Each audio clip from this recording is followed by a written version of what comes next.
xumaan qofku soo dhasho ma jira xaqiraad gaya xadiisku siduuna yiri fitradu dadka waa u xool hooyada si xambaartay iyo aabbaha xafidaa gadiya hanuunkuna waa xaq sare xog iyo waxa buu ku qoran adoon dayin xaashiyaha xuruuftana soo akhriin jaldiga iyo xuubka sare indhaha xukumaa qaldane hubsiimada xeer ka dhigo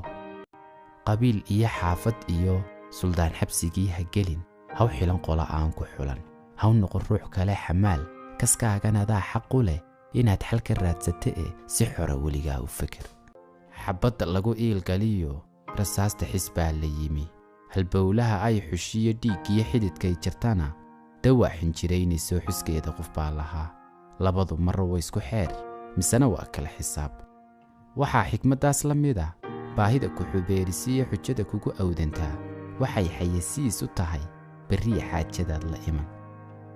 waxaad ku xisaabtantaa inaad xildhibaan u tahay kashaada dad xoomayiyo waxay unkayaan xidhiidh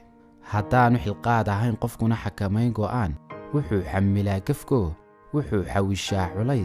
culays dabrayo xidhxidha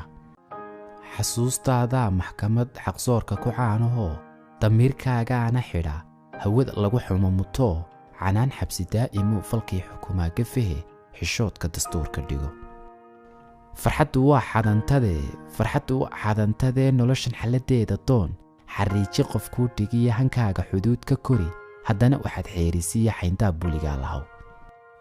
samirka xaddigiisa baro falkana xuduntiisa dhigo xurmadu talantaallaygay ku tahay shay xaasilee adu keli xiiqa mudan